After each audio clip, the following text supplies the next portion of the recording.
श्री स्वामी समर्थ, श्री गुरुदेव दत्त, अक्कलकोट महाराज की जय. बघा स्वामी भक्तांनो, प्रत्येक व्यक्तीच्या मनामध्ये ना इच्छा ही असतेच, अपेक्षा या असतातच.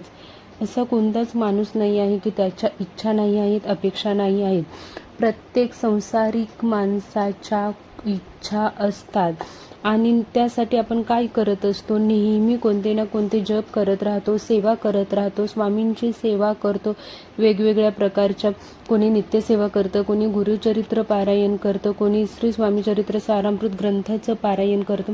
प्रत्येकजण आपल्या आपल्या परीने सेवा करत असतं, कारण की त्यांना माहिती आहे की आपण सेवा केली तर स्वामी नक्की आपल्यावर प्रसन्न होऊन आपल्या इच्छा पूर्ण करतील.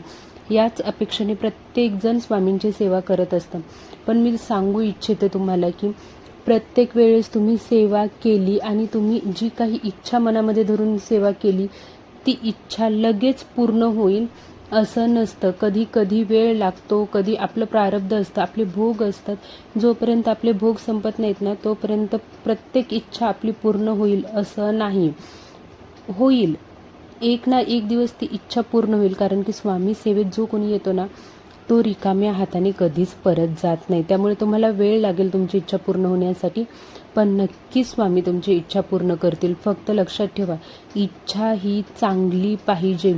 कोणाचं तरी वाईट व्हावं, कोणाबद्दल म्हणजे काय, कोणाबद्दल तरी तुम्ही वाईट विचार करून एखादी जर सेवा करत असाल की त्याच्यासोबत काहीतरी घडावं, त्याचं काहीतरी नोकरी जावी, अशा इच्छा ठेवून कधीच सेवा करायची नाही आहे. आपलं चांगलं व्हावं आणि आपल्यासोबत इतरांचं देखील चांगलं व्हावं. ते दुश्मन का असेना, पण त्याचंही चांगलं व्हावं, अशीच इच्छा आपल्या मनामध्ये नेहमी राहिली पाहिजे. आपलं मन पॉझिटिव्ह राहिलं पाहिजे. नक्कीच आपल्या इच्छा पूर्ण होतात. बघा, तुम्ही खूप सारे सेवा केल्या असतील, कधी तुम्हाला त्याचे अनुभव आले असतील, कधी नसतील आले, पण एकदा ही सेवा प्रत्येक गुरुवारी तुम्हाला एकदा फक्त या मंत्राची सेवा करून बघायची आहे. नक्कीच तुमची इच्छा पूर्ण होईल. तर ती सेवा कोणती आहे बघा, नित्यसेवा. तुम्हाला या सेवेसोबत ना नित्यसेवा तुमची कायम ठेवायची आहे. नित्यसेवा काय तर रोज अध्याय, श्री स्वामी चरित्र सारामृत ग्रंथाचे 3 अध्याय जर तुम्ही रोज वाचत असाल किंवा इतर कुठली नित्यसेवा तुम्ही करत असाल, तर तुम्ही ती सुरू ठेवायची आहे आणि त्याच्यासोबत या मंत्राचा जप करायचा आहे. आता तुम्ही श्री स्वामी समर्थ महाराजांच्या श्री स्वामी समर्थ या नामाचा जप करतच असाल, पण त्यासोबत तुम्हाला कुठला जप करायचा आहे तर श्री स्वामी समर्थाय नमः, श्री स्वामी समर्थाय नमः, श्री स्वामी समर्थाय नमः या मंत्राचा जप तुम्हाला प्रत्येक गुरुवारी 11 माळी जप करायचा आहे. बघा, रोज तुम्हाला शक्य नसलं तरी चालेल, पण गुरुवारच्या दिवस तुम्हाला 11 माळी जप करायला हार्डली तुम्हाला अर्धा घंटा ते पाऊण घंटा लागू शकतो.